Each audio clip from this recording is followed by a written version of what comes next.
You know, when you think about it, when you set aside all the blood and gore and violence and cannibalism and assault and trying to get this video through without getting it demonetized, and violence and blood and gore and blood, Sweeney Todd is really a story about family. And considering how 'tis the season to be spooky, and that a whole bunch of you have wanted me to talk about something Sondheim related, I figured, what better than the Demon Barber of Fleet Street? And there's something really cool about this musical. The internal musical structures in this score are so well thought out that you can actually figure out what's going to happen in the story just by paying attention to the music. Check it out, and what better place to start than the beginning? Alright, so right off the bat, we're getting some critical information here. So if it isn't apparent yet, I'm going off the 2007 Tim Burton film adaptation, which, when all is said and done, is a really, ridiculously good film adaptation of a stage musical. If you don't believe me, you can find videos by TheDetectiveSteve and Bobby Burns in the description below that agree with me that this is a really good adaptation. But as with all adaptations, some things get cut, and in this case, it's the opening number. In the stage version of Sweeney Todd, we aren't treated to this strawberry jam blood and Play-Doh sausage. We have the whole cast on stage singing to the audience about the story of Sweeney Todd, and it's kind of like this fourth wall break, but not really, except it kind of is. Burton decided to cut all that, and honestly, unless you have some kind of Jiminy Cricket or the merchant from Aladdin or some other framing device to help explain that quasi-narration, then just cutting it is a good move. But check it out, right here when we get the title screen, we hear this. In the original stage production, we get the lyrics, "Swing your razor wide, Sweeney, hold it to the skies." Swing your razor wide, Sweeney, hold it to the skies. But of course, this melody is the Dies Irae. Now, if you don't know what the Dies Irae is, hi, I'm Sideways. Welcome to the channel. I like to talk about music until it hurts. Grab some snacks and a drink because it's gonna get complicated. But okay, if you don't know what the Dies Irae is, and don't worry, here's the TLDR. Once upon a time, there was this guy called Jesus, and he died. But there were a bunch of people who really liked Jesus, and they would sing songs to him even though he was dead. And one of these songs was called the Dies Irae, which translates to the Day of Wrath. And it was all about how Jesus loves everybody so much that one day he's gonna come back to Earth and kill everyone in order to have the world's greatest slumber party. But only half of everybody gets invited, the other half gets permanent detention. Cut forward about 1,500 years, and this alpha stoner by the name of Hector Berlioz wrote a symphony that told the story of this artist who was also a stoner and loved this girl, but she didn't know he existed, and then he died and went to hell, because of course he did. But in that symphony, in order to communicate that that main character had died, Berlioz used the Dies Irae.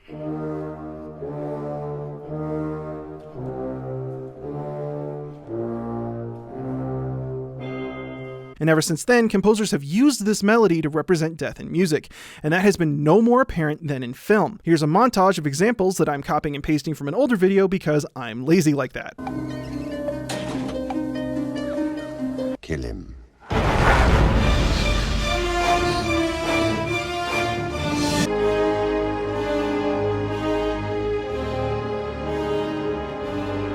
So before it even really starts in earnest, we've already got the central theme of the show. It's gonna have something to do with Sweeney and death, and without looking too hard into it, based on the lyrics, you can guess that his razors are gonna be involved in some way too. But listen to this part.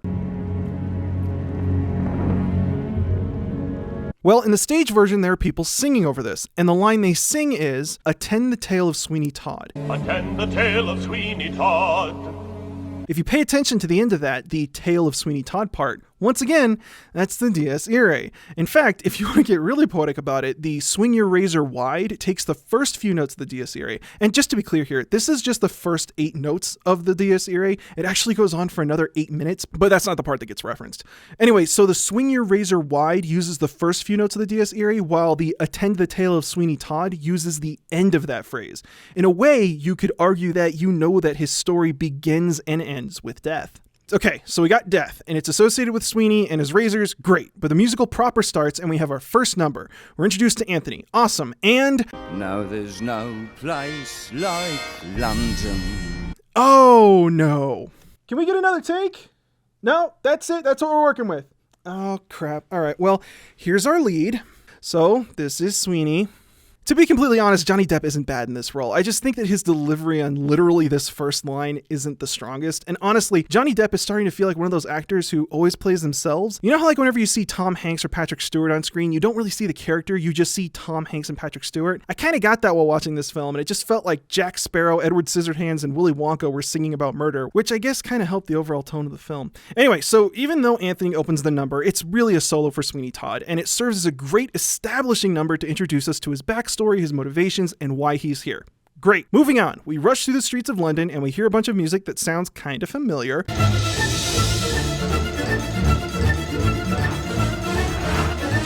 And there's one little musical gesture here that I want to draw attention to. There's a hole in the world like a great black pit. This is something that Sondheim himself called Sweeney's madness motif. In Sondheim on Music by Mark Eden Horowitz, which is basically just a giant interview about a bunch of Sondheim's works, and you should definitely check it out if you're a Sondheim fan. Anyway, yeah, in that book, he calls it Sweeney's madness motif, but he also calls it the Stravinsky motif because it reminds him of Stravinsky. Anyway, so we're rushing through the streets of London, familiar music, Sweeney's madness motif, and we're introduced to Mrs. Lovett. A customer. Wait, what's your rush? What's your hurry? And, hey, so I think Mrs. Lovett's gonna die. And I'm not just saying that because I've seen this a whole bunch of times. But check it out. Listen. Really listen. A customer. Wait, what's your rush? What's your hurry? So this is her leitmotif. It's the musical idea that represents Mrs. Lovett in this story, and we hear it come back every once in a while. With the price of meat, what it is, when you get it, if you get it. Ah. Good you got it. Oh, Mr. Tom, I'm so happy. I could eat you up, I really could. But listen really, really closely. Wait, what's your rush? What's your hurry? It might actually be easier to see. This part right here, it's actually these notes from the Dies Irae upside down. See? So we kind of see her leitmotif branded with this ancient chant that has come to represent death. It's kind of metal, but it almost directly relates to what happens to her by the end of the film. So after being introduced to Mrs. Lovett and the worst pies in London, the plot moves along with Mrs. Lovett telling us about what happened to Sweeney's wife in Poor Thing. Yay, exposition. So following Poor Thing and discovering what happened to Sweeney's wife, Sweeney returns to his old shop and we're introduced to his razors and, hold on, nope, wait, yep, it's pretty much confirmed now. Sweeney's gonna kill people with those razors. As if the lyrics in the opening weren't obvious enough, listen to this line again. These are my friends. Once again, that's the Dies Irae. These are my friends is the first few notes of the Dies Irae upside down. Speaking of which, once you get to the end of this tune, we're greeted with the greatest line in all of musical history, followed by an unmistakable reference to the Dies Irae with that swing your razor wide melody. At last, my arm is complete again. We've seen the murderer and the murder weapons come together. His arm is complete again. Death and killing is only a matter of time, and the score is screaming it at our faces. So you might have picked up on a pattern here, the Dies Irae, the musical representation of death. It's cluing us in on what happens. Sweeney's all about killing and death, so it shows up all over the place. Mrs. Lovett does the whole cannibalism pie thing and ends up dying in the end, so her leitmotif has the Dies Irae in it as well. Obviously, the razors will have some kind of death Dies Irae association, and when Sweeney's resolved to killing the judge, we get that big statement of the Dies Irae again. At every twist and turn, we hear that death theme, which works fine as a storytelling device, but it also clues us in as to what's happening from Sweeney's perspective. He's surrounded by death on all sides. He sees and hears it everywhere, even when he isn't actively thinking about it. It's clawing at his subconscious. Okay, so let's continue moving forward. So after my friends, we're introduced to Joanna singing her own solo, Greenfinch and Linnetbird, and okay, so I think at this point, it might be fair to say that this is Sweeney's daughter. Listen to that flute line.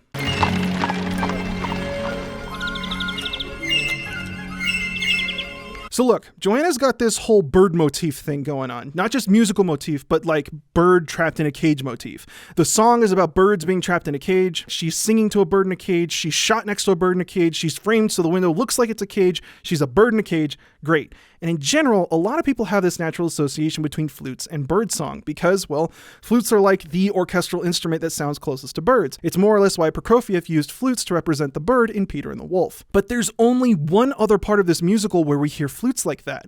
Right here when we learn about what happened to Lucy, Sweeney's wife. Ah, but there was worse yet to come, poor thing. In fact, Tim Burton even frames the street in the same way just to hammer home what we're hearing. So really, everything's kind of pointing to us figuring out that this is Sweeney's daughter. But also pay attention to Joanna's theme right here. Greenfinch and Linnetbird, 19 right here on this Nightingale Blackbird, that's just a cut from the Dies Irae again.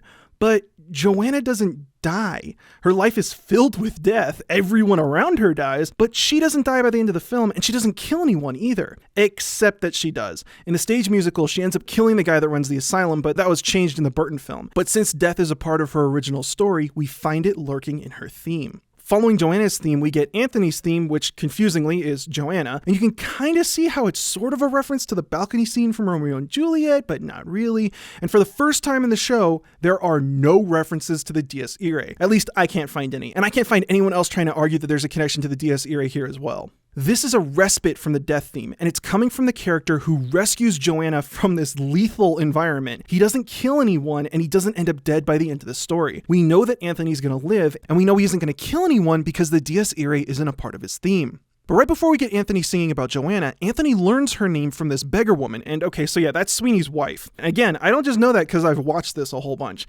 Listen. Mom, could you tell me whose house this is? That's the great Judge Turpin's house, that is. There's only one other place where we hear those violins. It's when Lucy goes to the judge's frat party in the flashback during Poor Thing. So yeah, Joanna is Sweeney's daughter, and this beggar woman is Sweeney's wife, Lucy. We're barely half an hour into the show, or at least the film, and it's already pretty clear to see where the pieces are and what's going to happen. It's basically spoiled the twist at the end, and you can extrapolate what's going to happen moving forward. These musical structures are pretty systematic. Just look at Toby and Senior Pirelli. Both of them have a reference to the Dies Irae as well. This part in Toby's line, "Was Pirelli's miracle elixir, that's what did the trick, sir, true. That's just the Dies Irae cut and dry, and Toby ends up with the final kill of the show, so it makes sense for this death motif to appear in his theme. And this part that Pirelli sings, Adolfo Pirelli, the king of the barbers, the barber of kings. Buongiorno, good day.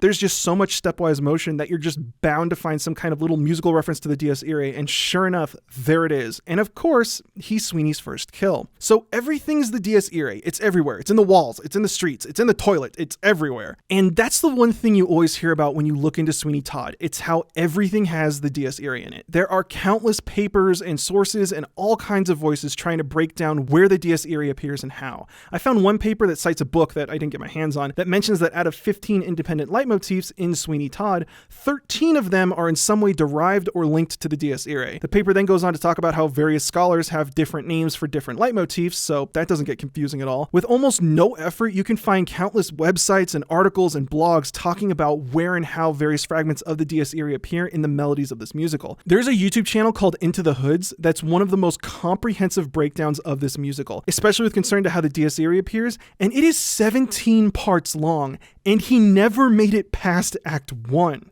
And this, in essence, is kind of a musical expression of what's going on in Sweeney Todd's head. It's his musical madness. He's surrounded by death on all fronts. But what's even more amazing is that this was all completely intentional. Utilizing a small idea and developing it over time is something that Sondheim himself brought up right here while talking about Sweeney Todd. Because if you can take, I got this idea, and I got this idea, and I got it. Now I'm going to build a score. You don't have to invent very much, do you? You take this one and you turn it upside down, and it's a new tune. You take this one, you take the harmonies and say, instead of major, let's make it minor. And suddenly it's a new song. You take this one, and everybody says, oh, see how he held the score together. And I thought it would be useful to take the Dies Irae, that tune, and use it as the basis of Sweeney's music. Because he's a man who's in love with death, in a way.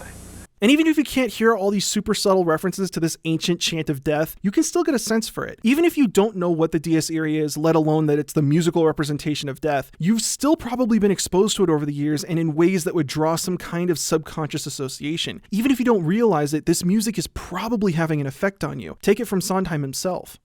And, it gave me a start and gave me an atmosphere, because I've always found the Dies Irae both moving and upsetting at the same time. It scares me and it moves me. And that's what Christopher Bond's play did. So in the process of creating this extraordinarily detailed score, yeah, if you look close enough, you might be able to figure out the story before it happens. But at the same time, this whole structure unlocks an unparalleled potential for musical storytelling. And the Dies Irae permeating the fabric of the story is a great example. You can really feel how Sweeney is just faced with death at every turn. It's almost like he has no escape. But that's not all we get here. Check it out. So Sweeney's figured out how to get the judge to show up, but he's impatient. He wants to kill the judge now, but Mrs. Lovett ends up calming him down with, wait. Watch it close, let it brew, white. I've been thinking. But wait, listen right there. White. That's Sweeney's madness leitmotif in Celeste. Normally we hear that motif in these frantic strings. But nope, right here, we get it in the Celeste, which, for those of you who aren't in the know, that's the Sugar Plum Fairy instrument. It's about as unthreatening as you can get. But that madness motif, which while we're here feels like some kind of mutant permutation of that Dies Irae, it has that stepwise motion and all those similar shapes, but that madness sound haunts the background of this scene. So we basically get Mrs. Lovett singing a quasi-lullaby to keep Sweeney calm, and although it's stopping him from immediately going on a rampage, we can hear that it's doing nothing to quell the madness brewing in the background. We can hear the same whispers of death that he can, and we know that he's still dealing with this festering obsession with killing. He's just a little calmer in the moment. And now, take a listen to Pretty Women. Stay forever, Breathing lightly.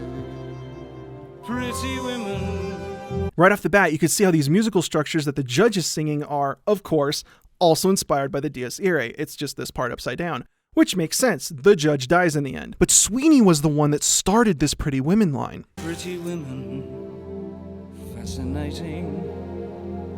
Sweeney is revealing his intentions in the music, all while trying to keep the judge none the wiser, and the judge plays along with no idea of what Sweeney's up to. But before all this happens, we have this incredibly tense moment where it looks like Sweeney's gonna kill the judge, but doesn't. And why is it so tense? It's because we're hearing My Friends again. Now then, my friend, now to your purpose. The song he sung when he first discovered his razors and committed himself to killing the judge. A song which, let me remind you, is based completely on the Dies Irae. We already know what he's expecting to do with the razors, and by this point in the show, we've already seen him kill someone, so there's really nothing stopping him from getting the job done. And hearing the music from the solo where he's saying his lethal intent to his murder weapons is what makes this moment so brutally suspenseful. But all of that is nothing compared to Epiphany. Now, there are a bunch of other people who have broken this tune down. It's really the Let It Go or Defying Gravity of Sweeney Todd. So if you want a more detailed breakdown, I've left links to Musicals with Cheese and Kevin Lynch's videos down below. And there's even a clip out there of Sondheim himself dismantling what went into this tune, and hopefully I can give this a fresh perspective. But it's just such a great example of paying off on all this amazing musical infrastructure that Sondheim built up throughout the show. But this tune is the one that everyone remembers. It's when Sweeney decides to kill everyone, everywhere, all the time. And it begins right after Anthony interrupts Sweeney and the judge gets away. Sweeney's furious and he feels like he's never going to see his daughter again and breaks into this number. And we get some of Sweeney's madness motif. He's about to snap. It's been building for the whole show and this is the last straw. All this shouting and running about. What's happened? Mrs. Lovett interjects with some weight. She's trying to calm Sweeney down the way she did before. Say now, hush, love, hush. I keep telling you. When? But instead of that calming Celeste, the madness motif comes back in those panicked strings. She wasn't able to get to him, and we can see that Sweeney is completely unhinged. Now you'll never come again. We go back to There's No Place Like London, reminding us all why Sweeney came back in the first place. There's a hole in the world like a great black pit, and it's filled with people who are filled with shit, and the vermin of the world inhabit it. And right before we hear the line, they all deserve to die, listen to what we get in the bass. It's kind of hard to pick up. But yeah, you guessed it. It's the Dies Irae again. But it's not just the Dies Irae. It's arguably the most complete instance of the Dies Irae we hear in the entire show. Not only that, but in this case, the Dies Irae is literally acting as a driving force. It's keeping the momentum, pushing the music forward. It's acting like the foundation for everything Sweeney is going through. At this point, killing people and death is the only thing motivating Sweeney. We aren't hearing the Dies Irae like hidden whispers coded in other people's music. We aren't hearing it in the background on the streets following Sweeney Todd around. Now it's clear and fundamental. We all know what his intentions are. Beyond that, this is also just a really great number and exposes how this is a really great adaptation by Burton. On stage, this is supposed to be another fourth wall break where Sweeney starts threatening members of the audience, and the choice to walk around a frozen in time London is a really great interpretation of that. But aside from that, we can hear Sweeney rapidly switching between musical ideas, demonstrating how he's completely unfocused and descending into madness. One second it's complete psychotic rage, and the next he's singing about Joanna. But that melody he switches to, this one right here,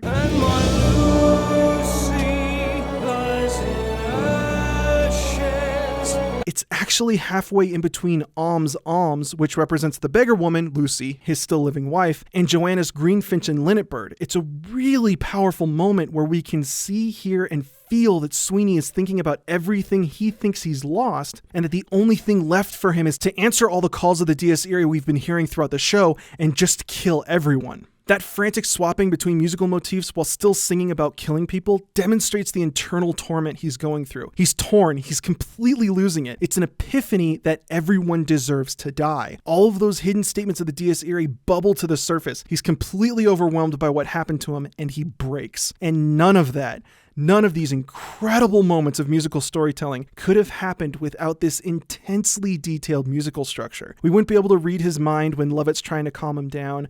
This scene wouldn't be nearly as tense without understanding all the different versions of death waiting for the judge, along with the specific Dies Irae-derived leitmotif for Sweeney's razors. And we wouldn't have the same visceral reaction to Sweeney finally snapping and committing to killing everyone. So, does the music spoil Sweeney Todd? Sure, maybe, if you really want to look at it like that. But you have to break through that surface and see what's really going on underneath and understand that deeper story being told by the music. Sure, if you aren't paying super close attention, then yeah, maybe it just sets the tone really, really well. But as soon as you look a little closer, you find a labyrinth of beautiful musical structures waiting to expose the deeper understanding of Sweeney Todd. You know, it's kind of like a pie. On the surface, it might not look all that different from the rest, but as soon as you break it open, you might be surprised by what you find. Happy Halloween. Thanks for watching. I'd like to thank all my patrons for making these videos possible, with a very special thank you to Alec Kulikowski, Clara Tan, DJ Nawananda, Dr. Woe, Emmett Hussman, Hayden Elza, Jordan Adams, Karen Rosenau, Myron John Tatarin, Praylock, and Who Am I? Also, extra special shout out for everybody who suggested that I talk about Sondheim. I love Sweeney Todd. It was tons of fun going through it. If you like what you saw here, be sure to like and subscribe and check out my other videos. Follow me on Twitter for stupid music jokes, and on Twitch if you want to come hang out and talk about music. And if you really like what I'm doing, consider supporting the channel on Patreon. But that's all I got for now. Thanks for watching.